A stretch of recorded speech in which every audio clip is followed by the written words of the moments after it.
Welcome to Conversations with Peter Boghossian. It is a distinct pleasure and honor to welcome Sir Rajiv Malhotra, who is a truly remarkable man. I don't use the word wise very often, but Rajiv is a very wise man. And I had the honor of writing the foreword to Snakes in the Ganga, which is an incredibly important book. So we're going to talk about a lot of fun things. We're going to talk about anti-Semitism, fun in air quotes. We're going to talk about Harvard. We're going to talk about Snakes in the Ganga, Rajiv's work, Rajiv's book, and the turmoil and chaos in which we currently find ourselves and the problems there within. But before we begin, Sir Rajiv Malhotra, it is a great honor. For those who are not familiar with your work, could you tell us a little bit about yourself? Well, thank you for having me, Peter. It's always been a pleasure. And I want to tell people that you wrote the foreword to this book, Snakes in the Ganga. We'll talk about it in a moment. But my background, I was born in India and went to college to become a physicist.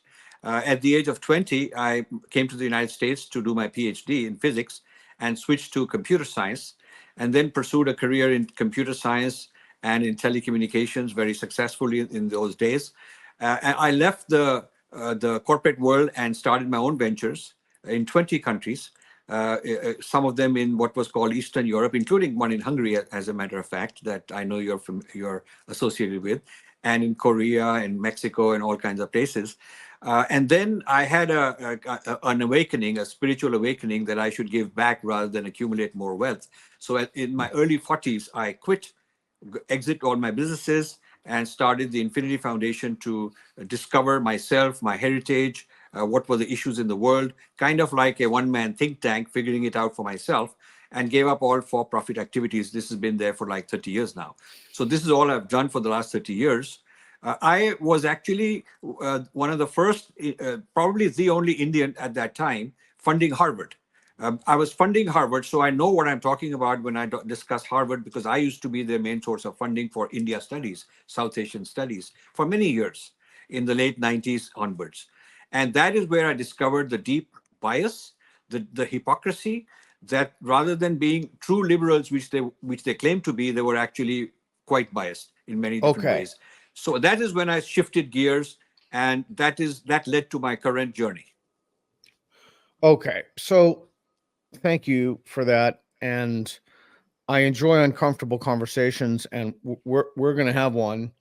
I want to. My first question is: so Harvard and other Ivy Leagues are in the news for anti-Semitism, although I don't like. I think that the word anti-Semitism is kind of a weasel word.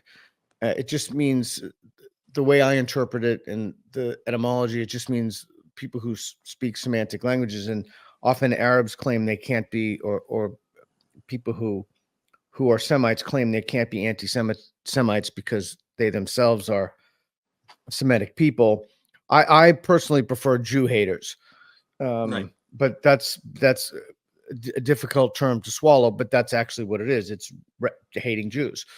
So in your book, nearly 2 years ago, you claim that Harvard is a nest of snakes, and they promoted Hinduphobia, which is something we don't talk nearly enough about, which we should be talking far more about. How is Harvard's treatment of Jews and Hindus linked? Well, this is a very important point and not appreciated enough. I discovered that I just discovered as a matter of coincidence that the people who are Hindu haters also tend to be Jewish haters, and vice versa. And then I started looking at why are they so, and I saw some common factors. They tend to be leftists, tend to be wanting to topple old civilizations, identities that are doing well, people that are doing well. Indians are doing well in this country. Jews are doing well in this country. They tend to be anti-free enterprise. They want quotas. They want, in the name of fighting for the underdogs, they're actually toppling meritocracy. So I found all of these common things happening. And then I found that there was an axis between these people and the Islamists. It happened in India long before it happened here. It started happening here after 9/11 in a serious way, but in India, it was going on for a very long time. So this axis of left and Islam And then being the protectors of the so-called oppressed, they were going around looking for any social group that had a gripe, and then they would say, okay, you can join our coalition and we'll fight for you.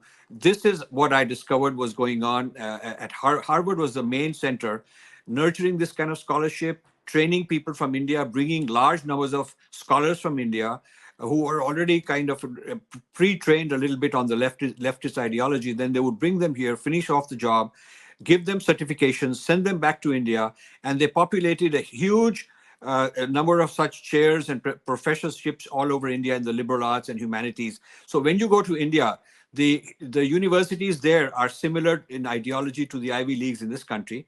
They are full of such Hindu haters, Jewish haters, pro-Palestine, and so on. So this was a huge discovery that I made, and it changed my life, because I've spent the last quarter century full time fighting this kind of a menace. Right. And so this is a kind of neo-colonialism that we're not talking about, that we should be talking about, from the very people who claim to be up in arms about colonialism. They themselves are now neo-colonialists. And in your book, Snakes in the Ganga, you also write about this is not just happening in India. This is just happening throughout the world. This is Yes. Let's be crystal clear about this. This is an American neo-colonial export. Yes, this is very interesting. Something happened in India and something happened in the United States, and they've merged. What happened in India was an import of Marxism. Way back, there were Marxists because of the Soviet influence. And when the Soviet Union died out, those Marxists needed a home. So they became these post-colonial people and so on. Subaltern, they started subaltern studies, championing from people who were the underdogs Spivak. and so forth. Yeah. Gayatri Spivak, Homi Bhabha at Harvard, a whole lot of them. And these people created a generation of Indian scholars. They got them funding to go to the United States, to places like Harvard, get them stamped as authorities, bring them back to India, and then they would become prestigious, occupy prestigious posts. So now we're in the second or third generation of these wokeists, what we now call wokeists, but they were just leftist people in India. And so the Marxist origins of this whole work is very clear to me, because that's what happened there. And meanwhile, in the United States, something has been going on more around blacks.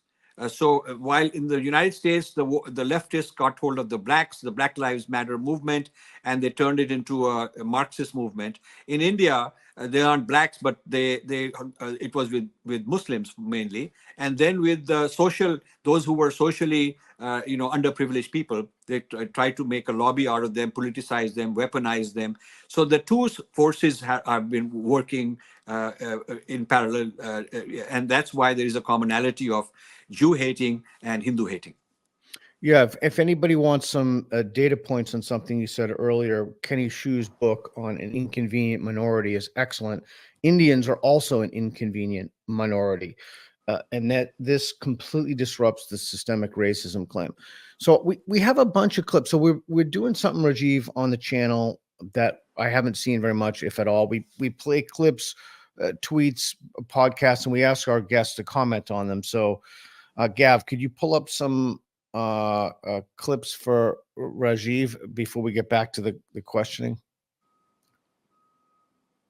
Okay.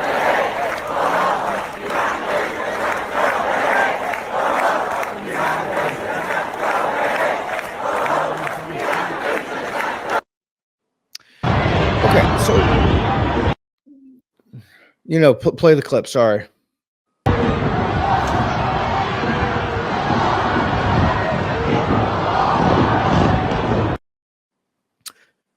And Reed and I were just I'm in London now. Reed and I were just at a rally, 50,000 people, which was fascinating on multiple levels. But one of the things that I wanted to talk about that I find fascinating is that Harvard's president spoke about safeguarding free speech on campus. This is a kind of hypocrisy that is just utterly mind-blowing to me. It is, again, James Lindsay called the iron law of woke projection. So you've called out this hypocrisy, and I was wondering if you could cite examples for people where either you and other Hindu leaders got canceled by Harvard. Yeah, I mean, most recently, a very well-known filmmaker, Vivek Agnihotri, he's a well-known filmmaker. He came to Harvard and he was booed and canceled, and they stopped his talk. But before that, a few years earlier, a very well-known Indian Harvard-trained economist who worked for Nobel Prize winners, who published with them, Dr. Subramaniam Swamy, he was cancelled. He was removed from his faculty position because in India, he made a statement that the Indian Muslims are of Hindu origin because their ancestors were Hindus, which is historically true, because they didn't come from the sky. They were people who converted, and before they converted, they were Hindus. It's like saying that the Muslims in the Middle East at one point in time were pagans or polytheistic. Their ancestors were that. It is historical fact. So for that, he was ostracized. Somebody filed a lawsuit which didn't go anywhere. But Harvard, because it's full of these activists, they decided that he was somebody they should get rid of. So he was relieved of his duties. They stopped letting him come and speak. That's a cancellation. Now, in my case, I used to give huge amounts of grants to Harvard University to have conferences on Indology, which is a study of India. It became a center for the study of Indology. We gave those grants. Twice I funded visiting professors to teach Hinduism. One was Ashoka Klujkar, a Sanskrit scholar. The other one was Arvind Sharma from McGill, a very well-known Hinduism scholar. And in the process of giving all this funding, I started engaging Harvard people. And I noticed that they wanted my money, but they didn't want me to ask too many questions. They would rather that I come, give the check, they will feast me, and they will parade me, give some nice pictures for me to publicize and look nice and famous, but they didn't want me to interfere. And I have too much of an interfering mind. I wanted to ask questions. So I started asking questions to their scholars. And I found that they had preconceived conclusions, and they did not have the data, they did not have the substance, the logic to reach those conclusions. And if somebody with my scientific training would start cross-examining them, they were very irritated. First, they would try to distract me and say, oh, no, you're too busy, you're too important, don't worry, we are taking care of it. But I do worry. I do want to know what the logic is. So they found me to be a kind of a nuisance and irritant, but at the same time, they needed my money. So this became a source of tension, and they canceled me. They started canceling me while I would fund a conference, I would fund a program, but I was not welcome to come there and sit there and ask questions. I thought that they're supposed to be the bastion of free speech. They're supposed to teach their students how to think freely, how to ask questions, and it was exactly the opposite. Yeah. Okay. So let's talk about that. Gav, please pull up the Greg Lukianos FIRE report on Harvard. I think they received an abysmal rating. I think it was that 276. I can barely see it on the screen, but they received an abysmal rating for free speech. I want to keep the conversation on Harvard, and I want to keep the conversation on this rabid Jew hatred. And let's do a couple of things there, particularly about Hamas. So, Gav, please play the clip of the podcast that I sent out, and I want to listen to this. It's a very, very good and very, very important clip. 10/7 happens, and I think within 36 hours or less. Let's take Harvard as an example. Okay, the pinnacle of the woke madrassas. They had all these student organizations immediately come out trying to justify this thing without any information, right? Because in the first 36 hours, obviously not nearly as much information was available as to exactly what happened than has been available now, as an example. I should read the statement just so people have clarity. Please. Joint statement by Harvard Palestine solidarity groups on the situation in Palestine.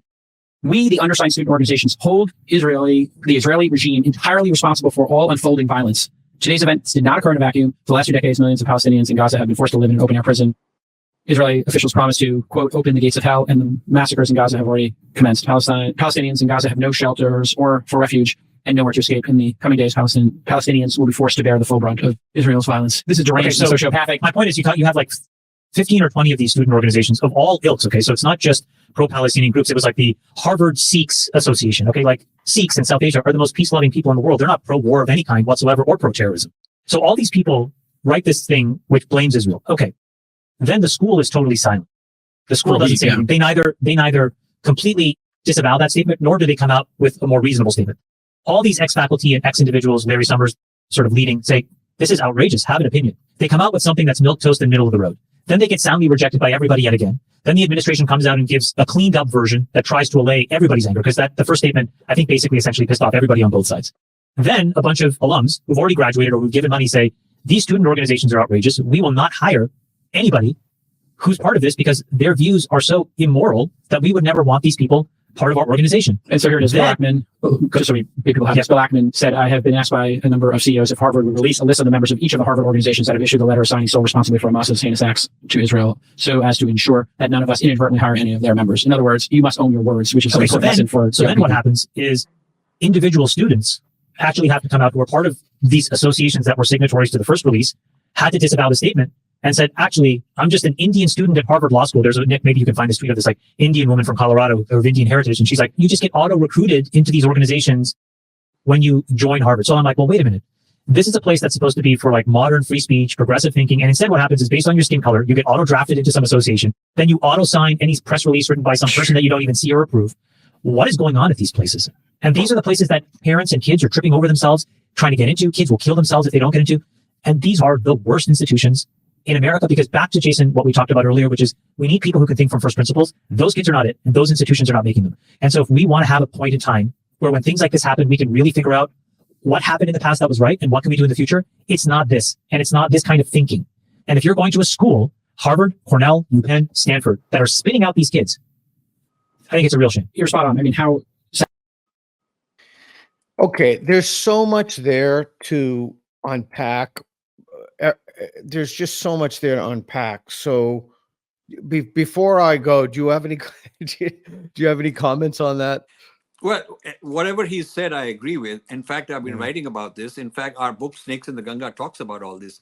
Snakes in the Ganga is a case study picking Harvard as the leading woke center of, intellectual production and dissemination of knowledge. And so this whole 800-page book is actually looking at department after department in Harvard and what they are doing, the media department, the social sciences department, even the public health people. Each one is covered separately and who funds it, and the whole ecosystem of Harvard is taken apart. I don't think anybody has done this before with Harvard per se, as a huge case study. So whatever he's saying is absolutely true. I mean, I've experienced it, that, the people who want to argue from first principles are not welcome. I don't even think that the Harvard, I mean, I have great respect for their STEM people. They're very brilliant people. But as far as social sciences and liberal arts is concerned, I don't come across too many faculty people who can think logically. I mean, this is a hell of a statement I'm making. I have had arguments trying to be very reasonable, trying to do it in private, trying to do it over a cup of coffee, or because maybe they're embarrassed in front of their class. And I find that their ability to think logically, to understand an argument where somebody is presenting some data is just not there. Because they are reaching a conclusion. They want to reach a certain conclusion. And if your argument doesn't reach there, they're going to be upset. That's how they are. Yeah. So that's because, he said he used the word madrassa. It is a kind of madrassa where the goal is to look at it as an ideology mill where you indoctrinate people into the ideology. And so he said a few things that I thought were key. One thing is that employers should not hire people who graduate from these schools. I think that's the way to there are two ways to put pressure on this. One is an employer should not hire people who graduate from these schools because they're not capable of reasoning honestly and thinking through a problem. The second thing is, and Gav, pull up our Don't Donate, please. We started a campaign of Don't Donate to Your Alma Mater. And I think that this is extremely important to defund. Stop donating to your alma mater. This should be literally the easiest ask in the world. Nothing could possibly be more simple than this. Instead of asking, if you want to give National Progress Alliance money, that's great. Give us money. We put on, people like yourself, other famous people. But we're only asking that you stop donating to your alma mater because it is not the same institution that you graduated from? And again, this should be the simplest ask in the world. So we have two things. Stop hiring people from these institutions. Just stop. End of story, full stop. And it wasn't only Bill Akerman. It was, I can't remember, somebody else. I can't remember who else. Maybe Reed can pull it up. Said they won't hire people graduating from these institutions. And the second is stop donating to your alma mater. I mean, it couldn't be any simpler than that.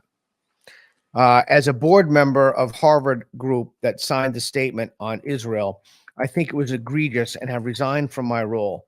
I am sorry for the pain it caused. My organization did not have a formal process, and I didn't even see the statement until we had signed on. Well, at least there's someone who has integrity. Keep in mind, Rajiv, the same people who are screaming up and down about cancel culture and wanting to cancel everybody, etc., the same people, issued this letter. They themselves are now terrified of being canceled. They have the ideology in which they participated created this problem to begin with.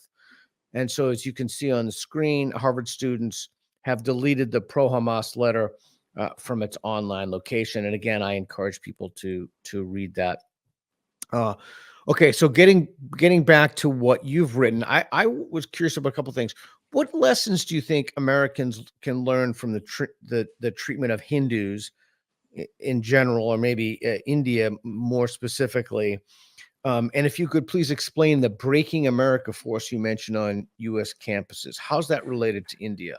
Right. So I wrote a book called Breaking India more than a dozen years ago. And I've been writing about it and talking about this syndrome for 20 years. And by the term Breaking India, I mean exactly what we are now calling wokeism, that breaks civilizations, breaks structures, breaks meritocracy, breaks the history, abuses the founding fathers as oppressors. So breaking all the things that make a society successful, all the breaking family. So this I call Breaking India. And I talked about forces at that time, foreign forces coming from outside of India to capture different Indian groups based on identity politics, weaponize them, and encourage them to fight against the Indian nation. So I call that Breaking India.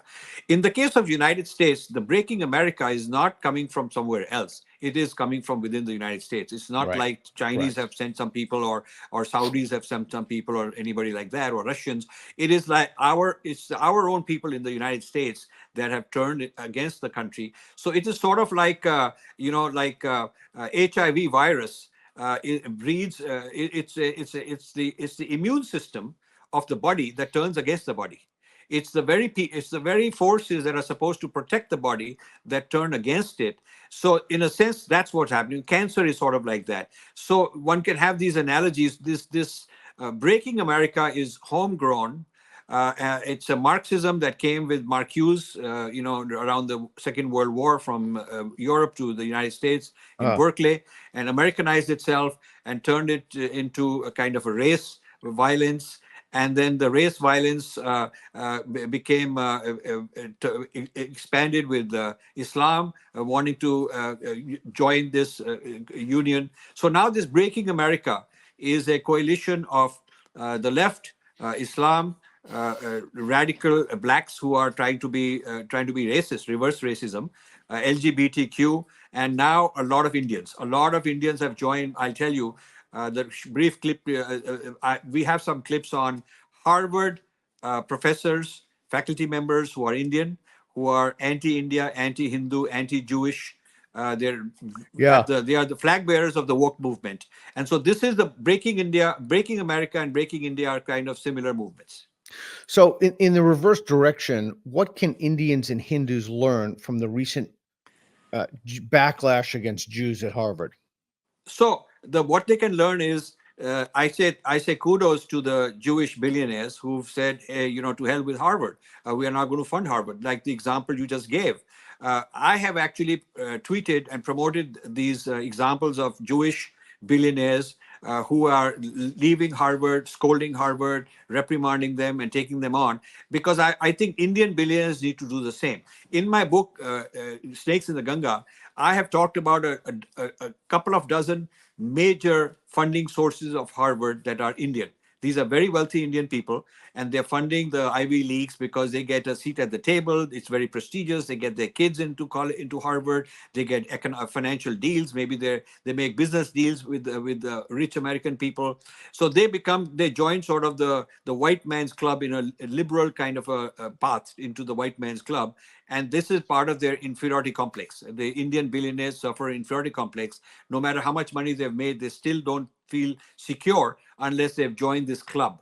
And the way you join the club is you give tens of millions of dollars to Harvard. They name a chair or a center after you. Your kids go there and you're felicitated as a big shot. So this is what Indian billionaires can learn, that you should stand up for principles. You should stand up for your heritage, for your country, for your culture, for your religion, and your sovereignty. And sovereignty. And you should not sell out, because today's Indian billionaires, if you look at their parents' generation and their grandparents' generation, they were very patriotic. They were very loyal to their tradition. They were very Hindu, and they were not embarrassed of it. Ironically, under the British, they were the ones who were fighting for Indian sovereignty. And now these people, their own progeny who become very rich, are ashamed of it. And so so this is what the Indians can learn from the Jewish people, that you should stand up for who you are and not be ashamed of it. And since the billionaires are not doing this, fighting back Harvard and all that, I'm encouraging the public to stop supporting these billionaires. I mean, you should either boycott their products or put pressure on them. Yeah, so I have to say, it's incredibly frustrating to me. You've been screaming about this. I've been screaming about this for a long time. And only now are people starting to pay attention. I remember people used to think I was a lunatic. Yes. I would say we need to be careful. These bodies they're bodies of literature, because, this is just this first, it's not happening, or it's just a few fringe people in fringe departments. Oh, it's just fringe departments. Oh, it's just humanities. It will never leak out. And it's incredibly frustrating that this is what it takes. And again, let us not confuse Palestinians with Hamas. Let us be very clear about what's going on here. And it's frustrating to me that it takes something like this before people pay attention. To make a lateral move in the conversation, it's frustrating to me, and I was just talking to Reed about this last night, this whole Ibram X. Kendi thing and corruption and anti-racism. I mean, it was so stupid. It was so freaking idiotic right from day one, all of it. And what BLM, the whole thing, the corruption to the core, paying for people's mansions. That's a big thing, evidently, with Kendi and the BLM paying for multiple mansions. But it was just so many people fell for this and were hoodwinked by this. It is the stupidest possible thing. And now that we see the defund the police movement, other manifestations of craziness across the United States, and now we have this institutionalized, vehement Jew hatred, from the same people who are screaming up and down about microaggressions all day long, microaggressions, trigger warning, safe spaces. And we have people openly calling for the death of Jews. Jewish students don't feel safe. They turn a blind eye. No statements. I remember when they were beating Jews in the streets, and I put out to my place, I won't mention it now, where I used to work, why don't you criticize? It has nothing to do with Israel. Say, look, let us not beat people in the streets on the basis of perceived ethnic origin or perceived religion. Like, that shouldn't even be a low bar, right? But it's this selective, they select what causes they want. They should either get out of it entirely, or they should, which the former Secretary of Education, Betsy DeVos, wanted to do, just no more federal funding. That's it. Boom. We're a racist organization. Okay, you're racist. Boom. Federal, we're going to investigate you. We're going to pull all your federal funding. This is just, it is stupidity upon stupidity. And so many people have fallen for this. And it's so frustrating and it's so disheartening. And now we're finally seeing the fruit of this, but only now are some people waking up and saying, oh, gee, maybe there's an issue with the same people promoting microaggressions. Oh, gee, maybe it's an issue with the same people who are, I stand with Palestine. So to be clear, the rape of women, the kidnapping, these are not, it's not as if they went after, and I'm not advocating this, but I'm saying that there's a fundamental distinction that has to be drawn. These are civilians. These were people dancing at a rave. These were people who were hunted down and brutalized. And so the same people advocating critical race theory, the same people advocating anti-racism, the same Ibram X. Kendi, now Ta-Nehisi Coates, etc. This is what we see. And so I guess it's a little frustrating. Sorry about that rant, but it's just so frustrating to me that only now do people wake up to this. And that's why I'm so glad you're talking about India and Hindus, because that's not something we focus nearly enough on. Yeah. So, I'm very happy at the Jewish pushback, because so many people who dismissed me all these years, 20 years, they said, you're sensationalist, you're a conspiracy theorist, you're just looking for trouble. You had a comfortable life, you were making lots of money, and you should have just enjoyed the good life. Why are you sticking your neck out? And there's nothing you're getting out of it. My relatives, my classmates from college, all of them in very elite, prestigious positions in the Indian government, many of them in the United States, would actually want to distance themselves from me, because I would say things that were controversial. But now all of a sudden, because the Jewish billionaires are well-known people, highly respected people, because they're pushing back, I have people from of Indian origin and Hindus now contacting me and saying, you were right. I mean, these guys are saying what you said for a long time. And so actually, this is very useful for me. This moment of Harvard pushing back on people, places like Harvard and others, is very good, because finally, I can say that after 25 or 30 years of work I did, finally, I think that there are other forces in the mainstream that are jumping in. So I'm very happy about this pushback against the whole leftist, woke, anti-Hindu kind of crowd. Yeah, anti-meritocratic, vehemently anti-capitalist in kind of an uncritical way. So I'm gonna go ahead. Yeah. I would ahead. also like to say that in addition to the anti-meritocratic, which is of course very sad, I would also say that essentializing the categories of oppressor and oppressed is a completely nonsensical idea. To say that all people of a certain identity are oppressors and all people of a certain identity are oppressed is completely wrong. I mean, there are white oppressors, but there are white oppressed. I mean, I know a lot of whites who are oppressed. There are black oppressed, but there are also black oppressors. There were black slave owners. There are black churches. So there's all kinds of, and besides, there are Muslim oppressors. But they are exempt. Muslim oppressors are exempt. They are not going to be taken to be exposed, and there's no fight against Islam as a oppressive structure, because they need them as a partner. They need them as the fighters who go out and hit out.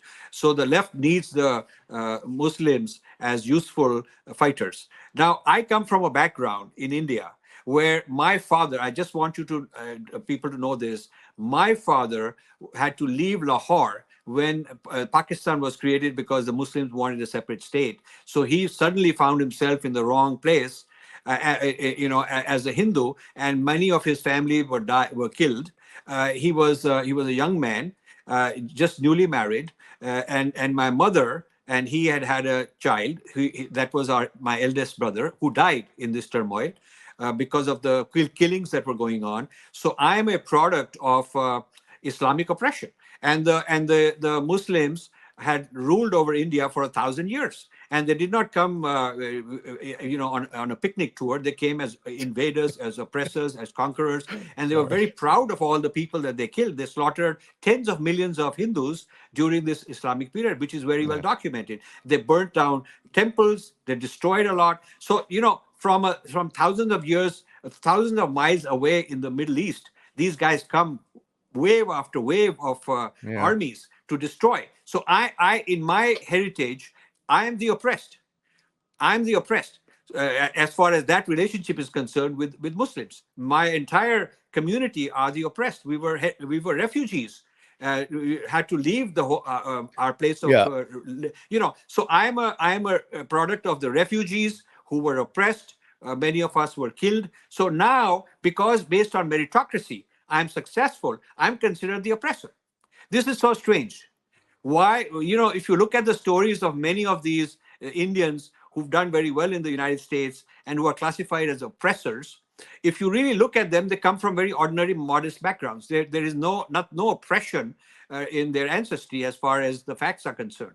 But this is identity politics. And this, I think, the classification of oppressors and oppressed in a sweeping way is totally wrong. It is racist, and it is totally against the principles of liberalism. Yeah, not only is it totally wrong, it's just stupid. It's demonstrably false. And I mean, I was thinking about your story, which was moving. My ancestors were in a genocide, but imagine teaching kids not only, when I say children, I also mean K through 12, such a simplistic, Paulo Freire way of looking at the world, redefining terms of racism to include privilege and power. And well, you can't have racism if you don't have the power. Okay, well, by that stretch of imagination, you could look at white farmers in the sub-Sahara who don't have any power, Mozambique, Zimbabwe. I mean, it's just the whole. Sometimes it's just so stupid that I just would love to be spending my intellectual energy doing something other than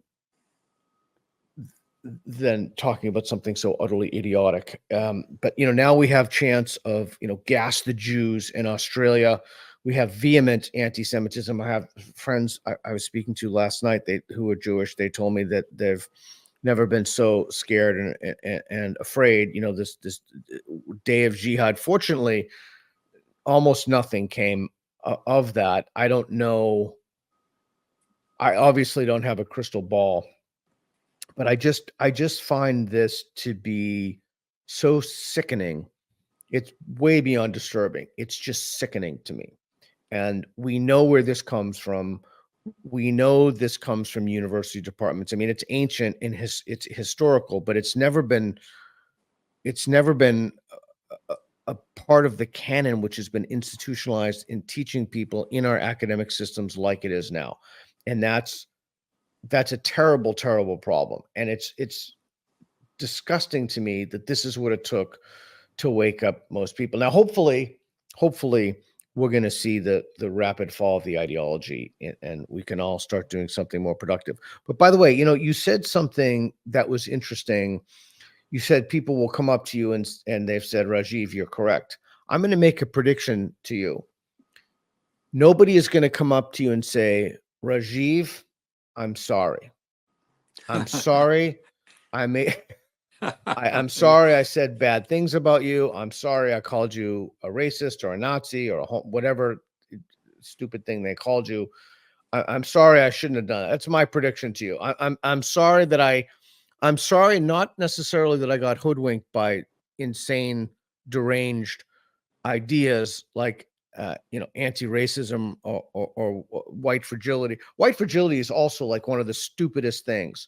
Can you imagine that? I was just telling Reed last night. It's really a case of special pleading. Like why is it that your denial of something is evidence of your guilt only in this one thing, but nothing else?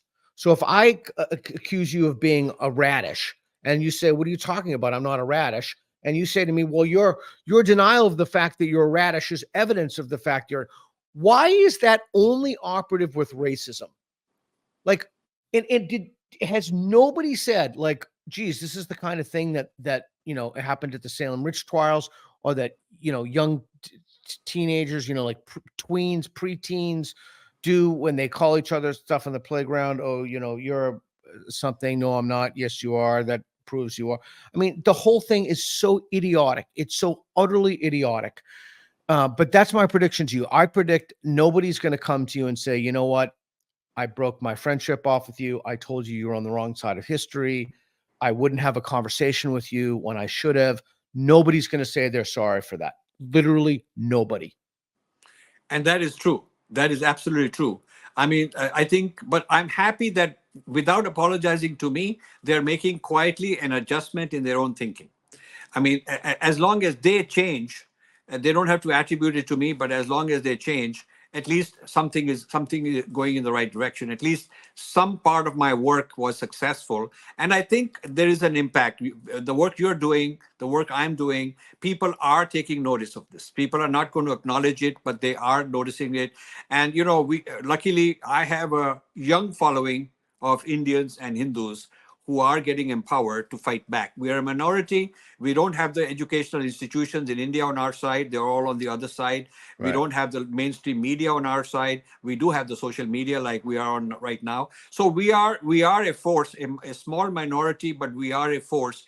I'm 73. I won't live to see the fruits and the rewards of all this, but I'm convinced in the next generation, we are making a difference. Yeah, I hope you're right. I want to revisit something you said. So yes, I am glad that people are coming out and saying you're right. I also think there is something in particularly the Catholic notion of repentance. I think that there's something in this idea of just saying, like, I'm sorry, I was wrong. I repent isn't exactly the right term, but not doing it again, or something that's just recognizing that the way you treated people because you yourself fell prey to a completely idiotic worldview. There is something about apologizing. Yes. There's something that has value in not a kind of contrition, but in a kind of humility when you've done something wrong. I mean, Aristotle talks about it's good to feel shame, but you shouldn't do a bad thing to feel shame, right? There's something about saying I'm sorry to people when you're wrong. There's also, by the way, I think it's really important. There's something if you move like you do, for those of you who are Americans and not familiar with your work, you're one of India's premier public intellectuals. There's something when you move at high levels in a space that if you're wrong about something, it's really important to say, you know what, I screwed up. I was wrong about something. I'm publicly acknowledging. I mean, I've done that. I was wrong about a lot of things. The most recent thing was I myself have spent a career trying to not be hoodwinked and trying to help other people not be hoodwinked. And I was hoodwinked by the Hunter Biden laptop story, which in retrospect was quite something. But there is something about saying publicly, look, I believe this, I made a mistake, and putting it out there. I think that fosters the virtue of intellectual integrity. Yes, but the way we'll win is not by having the intellectual integrity of those who've wronged us apologizing. The way we'll win is that the future, the new people coming into colleges and universities, young people in media are going to take that gospel they're being fed, that dogma they're being fed with a pinch of salt, and they now have a counter narrative. Thanks to your work, my work. I mean, my books have been bestsellers. I've written 13 of them. I'm going to write another 10 or 15 of them. So people are reading these things and they're having conversations. So, we are creating a counter narrative, and it's not the old guard that's going to change because they have too much invested. They're too old. They're not going to repent. They have too much career at stake. They're not going to say my entire life work was wrong. They're not going to do that. Yeah. They should as a matter of integrity, but they won't. So we will win by just making them irrelevant and bringing in new people. And that, I think, is working. And that, I think, has a lot of hope. Yeah, I would love to agree with you. There are reasons for optimism and there are reasons for pessimism. One of the reasons I'm pessimistic is because these people have jobs for life. These institutions are totally captured. I mean, they're just gone. Phew. Yes. University systems are just totally gone. Many people are trying to work to change the system. A presidential candidate DeSantis is trying to work to change the system, but I'm not particularly encouraged. I also acknowledge that building new things like the University of Austin takes time. I'm not going to be Pollyanna about it. It takes time. And creating an alternative educational system that can compete in the marketplace. I don't know. Vivek Ramaswamy, he wants to do it at the Department of Education. We can have that. That's another conversation entirely. he's talked about changing the accreditation system for universities, which is kind of a big racket now, how that's run. But I'm less. I think I'm more sanguine in some senses, and in others I'm not. Let me fire off some questions to you, if I may, and we'll Sure. just do a kind of But rapid. can I make Sure. one comment here, which is relevant to what you just said? So this is where my other career, which is in artificial intelligence, way back, and then I left it, becomes relevant. I think the future is not through the same institutions that have run the show intellectually till now, because AI is disrupting the very concept of education. So what is going to happen is machine learning. The problem is that machine learning is being trained on woke ideology. That's the problem. Correct. So the future teachers are machines, are algorithms. Algorithms are going to make policies. Algorithms are going to educate people. Algorithms are going to decide who gets what job. And if these algorithms are biased, which they are, we got a problem. So the highest leverage intervention I can think of is to get into the field of machine learning and train machines to be different than the woke ideology, than the Marxist leftist ideology, which is all these machine learnings are learning from Wikipedia and New York Times and all of that stuff that Harvard turns. That is the material being used as data sets to train machines to think. So we need to capture the chat systems, these systems that are generative AI systems, and train them to think differently than the woke ideology. This is, to me, it's a huge project, needs a lot of funding, but I would love to put the rest of my life into that if somebody is interested. Yeah, I think that's fascinating. I heard a fantastic conversation I cannot recommend highly enough between John Vervaeke and Florence Reed at Unheard, who talked about AI, and it was really interesting about being born into the current world of insanity that we're living in. But if people have a chance, maybe Reed can stick that conversation in the comments. All right, so let's do this. I have a bunch of questions for you, if I may, that I'd like to just do a kind of rapid fire, where I ask you the question quickly and then you just give a response. Is that cool? Is that good? Absolutely. Yeah, let's go. Yeah. Okay. How do the global left and radical Islam collaborate to fight various civilizations as oppressors? So, Harvard has produced World Economic Forum as an example. It's a Harvard product. People should know that. And Harvard produces people who go and populate World Bank and various UN bodies and international organizations. So now what has happened is this kind of an ideology, this kind of a globalist, what they call globalist ideology, this climate control and human rights, social justice, and so on, has been populated by the Harvard thinking. And this is how the global left and with a lot of influence from the Islamists has started taking over the international arenas, and that's an important point one should know. I know people in the World Bank who've told me that some ultra-left wokists have come and given talks on social justice, and they've argued that World Bank policies on giving loans to developing countries should factor whether the recipient of that loan has enough wokeism, they don't use that term, has enough social justice. In other words, one of the criteria by which borrowers will be evaluated before they get loans will be on whether they're complying with the ESG, DEI, these kind of things. Yeah. And that's a serious matter. All right, so let's go back to the Harvard thing. So speaking of Harvard, so you've mentioned that the Indian left is deeply embedded inside the American left. So could you please quickly tell us, like, how did that come about? And why are Indian social science scholars and human rights activists part of Harvard's woke army? So, the history is that during the Soviet era, the Soviet Union invested a lot in creating an Indian left, and they put them in universities. So the education department, the education ministries were controlled by leftists in India for the last, 30, 40, 50 years. when the Soviets collapsed, a lot of these people went, they didn't get funding from the Soviets anymore, but they got very good jobs in Harvard, Princeton, all these places because they were very eloquent, they were well educated, they were intelligent, English speaking. So the Gayatri Spivak, Homi Bhabha type of that generation arrived at that point in time. And they created a sort of a center for Marxism with Indian origin people, but it wasn't mainstream. It was sort of on the fringes. It was like a ghetto, on campus where these guys talked about, from the leftist point of view, they talked about British colonizers and things like that. Yeah. It became mainstream.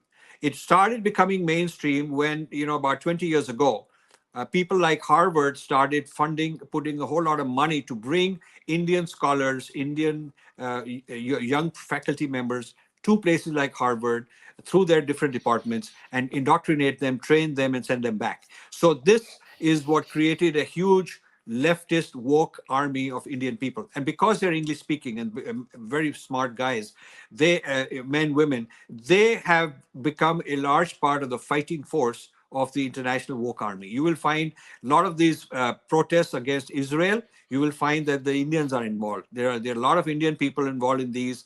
You'll find them in England. So that's how the left has globalized itself, truly globalized itself. Yeah. And this is a problem. The conservatives have not joined forces and globalized themselves. They're still fighting within the confines of a particular nation. Yeah, it's interesting. While you were speaking, it made me think about something about how difficult it is to kind of piecing together parts of our conversation. How difficult it would be, and how intellectually embarrassing it would be to have fallen for something like white fragility. Like, just think of how embarrassing it is that you actually believed that your denial of something is evidence of that thing. Your denial of your racism. How embarrassing. So because it's so embarrassing, I mean, it's an intellectual embarrassment.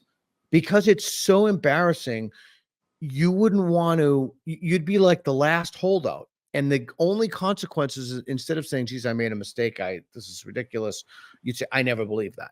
You have to gaslight. Oh, I never believed that. Like I just never believed that to begin with. But I see that principle operative within the context of the question about social science scholars and this critical social justice. So the other thing that you've written about, let me segue real quick to these. Let's do these rapid fire. So the critical social justice left, the proponents are creating a fourth world that unites all kinds of quote unquote oppressed people. Just bracket for a second that's a kind of an idiotic term that is usually looked at in terms of race as opposed to anything else as a quick variable. People to overthrow oppressive structures. So could you comment on it? The left is creating a fourth world, uniting all kinds of oppressed, quote unquote, people to overthrow oppressive structures. So there is a faculty member at Harvard called Dr. Suraj Yengde. I've written a lot about him in this book. He has started this fourth world movement to try and bring together, Indian so-called oppressed and Palestinians and blacks and people of the fourth world to fight the whole world order. So this is what's going on. And they have numbers because there are a lot of people who are not well educated. They fall for this. A lot of poor people who are looking for an outlet for their anger. And such people, because of the Harvard prestige, have been given a lot of jobs on Capitol Hill as internists. A lot of the Democrats have interns and people who work in their offices in various capacities that are actually from this kind of a background. So the fourth world movement is the Harvard term for the oppressed of the world coming together and fighting the whole established order. Yeah, it's funny. And if you don't like the order that we've established, wait until you see the order that they'd like to put in: anarchy, tyranny, Chaz zones. Yeah. So I often have this maybe it's a fantasy. I don't know if everybody who wants to live like that will just, section off some piece of the world, give it to them, come back in 50 years, see what happens, but they can't leave. You talk about some big Indian industrialists who fund these critical social justice studies at Harvard. Why do you do that? So these Indian billionaires are looking for limelight. They're looking for business deals. They're looking for their family to get places in Harvard and to be serenaded as big shots. They want to enter this world of elitism because they made lots of money, and they don't want to be just sort of in the pigeonhole as Indians. They want to become global citizens. So the way to do it is you drop in $50 million or whatever it is. You drop in some bunch of money into a place like Harvard, have a thing named after you. And that is something that Harvard is encouraging. They have, Harvard has a huge infrastructure in India. They have in Mumbai and they have in Delhi. And they have big offices, and they are so they network the alumni and get them jobs, get them positions. They do very well for the people who are Harvard alumni, and the alumni are supposed to be loyal to them. So it's a kind of a very large scale mafia in a sense, and they've entered the governments. So this is a very serious thing. As you said, it's not going to go away. It's not very easy to fight this, because when I argue with my friends who are Harvard products and who are propagating all this, they will say, even if they agree ideologically on a personal level, they'll keep it private. And then they'll say, I had a conversation just yesterday with a lady who's one of those people. And she said, I have too much at stake. I'm not going to, I support you, but I cannot say it publicly. And this is a problem. This is a very serious problem. Yep. Yeah. Okay. So couple more. Why do some, let's see. So you talk about China using Harvard to undermine India and the US. And I think this is something we don't talk nearly enough about. So I was wondering if you could talk about that, particularly given recent tensions between the US or not even recent, but fairly recent tensions between the US and China. Right. So, in the book, we have several chapters on how China infiltrated the Harvard, set up chairs, and brought in a whole lot of students. Some of them were spies. And also, China, it's a very important point. China does not want wokeism at home. And the Saudis don't want wokeism at home, and the Iranians don't want wokeism at home. And yet China is very happy to have wokeism in the Western world and in India, because it'll destroy those countries. And the Islamists are part of this wokeism, but they're not going to take it to Saudi Arabia. They're not going to take it to Iran. So the interesting thing is that out of the chaos that you talked about a moment ago, comes an opportunity for the Chinese and the radical Islam countries. China and Islam have a lot to gain from the destruction and demolishing of the rest of the world. And wokeism is like useful idiots that can help them do the job. So I see the world in that sense. I see that the Chinese are sitting back and having a good laugh because we are destroying each other and destroying ourselves, and they are staying out of it. And this is why they are indirectly always promoting these things. Yeah, wokeism is a universal solvent. My friend Faisal Al-Mutar from Ideas Beyond Borders was telling me that the Chinese and the Russians, I don't know about the Russians anymore, they seem to be a little bit preoccupied, but through the Middle East, were pumping out BLM propaganda and other critical social justice narratives and propaganda. It's just so divisive and toxic. Again, and I'm hoping that it's in its final days here, so we'll see soon enough. Well, you've been extremely generous with your time. Is there anything else you'd want to throw out or talk about or add? And Reed, do we have any super chats? So I will just throw out one final thing, and that is, Sure. I would like that the conservatives in the United States and Europe should take a serious look at Hinduphobia and collaborate with the conservatives in India, because we have a common enemy which is going to destroy all of us. And while the left is unified across national boundaries, across religions and all of that, the conservatives that are fighting them are in separate cocoons. People like me need collaborators in people like you. And so we need that. We need that from each other. We need to compare notes. We have common counter narratives, common arguments, and that's the hope I have coming out of conversations like this. Yeah, and I think I want to punch home something. And if there is a disagreement, like so if you and I have a disagreement, we agree upon the rules of engagement for how to Right. discuss that. Like, I'll present my evidence. I'll listen to you. Well, first I'll listen to your evidence. I'll present it. I'll give counter evidence. I'll present my. And so we have a framework for rational civil conversation and discussion. And one of the things that we're losing, hopefully we've not lost entirely, I don't think we have, but is the common framework by which we can engage each other civilly and rationally. And the deeper the gulf, I wrote that about this in How to Have Impossible Conversations, the deeper the gulf, the more important that is to do. So instead of calling it conservative versus liberal, I think we should call it rational people, meritocracy people. We should talk about values rather than branding labels, identities. We should say people who are rational and meritocratic should come together and fight those who are not. Yeah, and I would add the access of authoritarian. I am not an authoritarian. I want people to live any kind of lives that they want to lead, with certain obvious caveats of not hurting other people. And so if you're not willing to step across a divide and have conversations with people or reach agreements with people for whom that would have otherwise been at least difficult, then I would argue that you're part of the problem. Not you, but one would be part of that problem. I agree with that. So where can people find you? So you should go to rajivmalhotra.com. I have a website. On the Twitter, it's called, my handle is Rajiv Message. And in YouTube, it is Rajiv Malhotra Official.